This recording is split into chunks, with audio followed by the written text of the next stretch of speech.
Yes, the highly requested Xiaomi AirDots Pro are finally in. Are they any good, and did they got close to Apple's AirPods? That's the question, so let's dive right into it.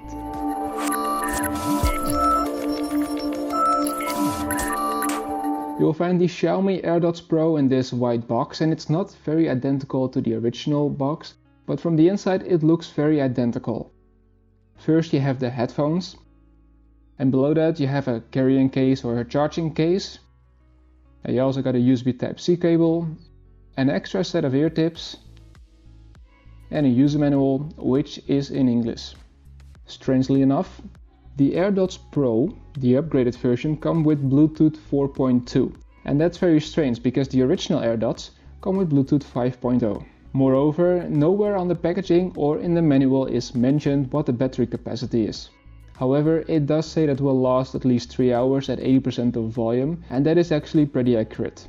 The total amount of hours is 10, but it also depends on how often you put them in standby mode, so in general expect anywhere between 8 to 10 hours. When using only one earbud, you can add up 2 hours to the total battery life, mainly because of that standby mode as mentioned before. Turn on active noise cancellation and it's roughly 6 hours in total. Speaking of that active noise cancellation, the first thing that you need to do is to select the correct ear tip, else the isolation is not good and the active noise cancellation doesn't work the way it should work, and then you can hold down for 3 seconds to activate the active noise cancellation. Even then, the ANC isn't, as you might know from Bose or Sony headphones. It's almost to the point of being useless because it barely filters any kind of noise in all kind of environments, whether or not you're in a train, in a bus, or outside or in the office. The active noise cancellation isn't the best, to be honest. One of the most important things to probably many of you is the audio quality, and I believe that Xiaomi really managed to balance the price-quality ratio good, but also the features to audio quality ratio, and considering what you pay for these, I think that Xiaomi did an impressive job over here. Sound quality wise, the AirDots Pro produce less bass and less low to mid frequencies, which results in thinner and not that rich sounding audio. Something that we've noticed with the AirDots as well. In case you haven't seen my Xiaomi AirDots review, I will leave a link here in the top right corner for you to check it out after watching this video.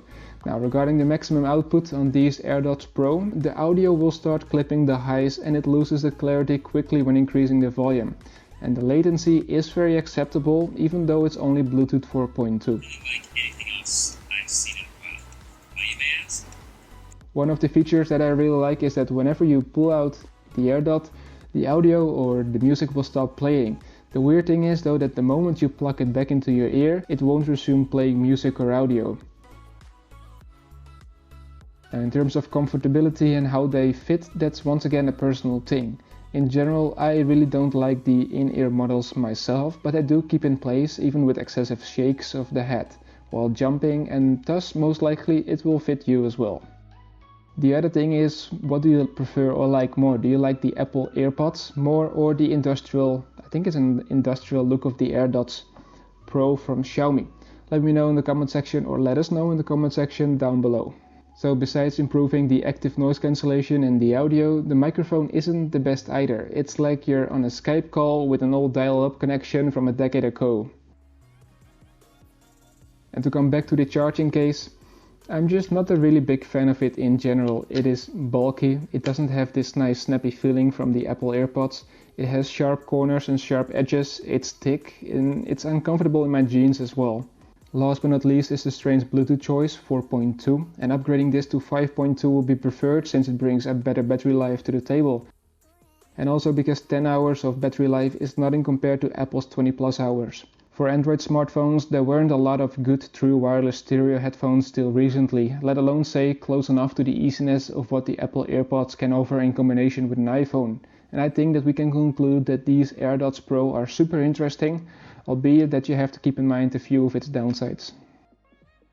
Still, I would purchase them definitely right away, but only at their Chinese official retailing price, which is 399 RMB, and that translates to roughly $60 or 55 euros, because at that price point you get a lot of value for your money that you're not getting anywhere else. If you want to know where I got mine from, I will leave a link in the video's description, so make sure that you check it out after watching this video. In the end, it's always up to you to decide where you want to spend your money on the Pro version. on maybe the normal version, some knockoffs of the Apple AirPods, or maybe on something completely different. I don't think that those are bad, but they aren't good either, let's say. It's just very well balanced headphones that I think is worth your money if you know the downsides, which you know by now. Thank you so much for watching this video. Let me know what you think of the AirDots Pro in the comment section down below. And as always, don't forget to subscribe, like the video, and I hope to talk to you in the next one.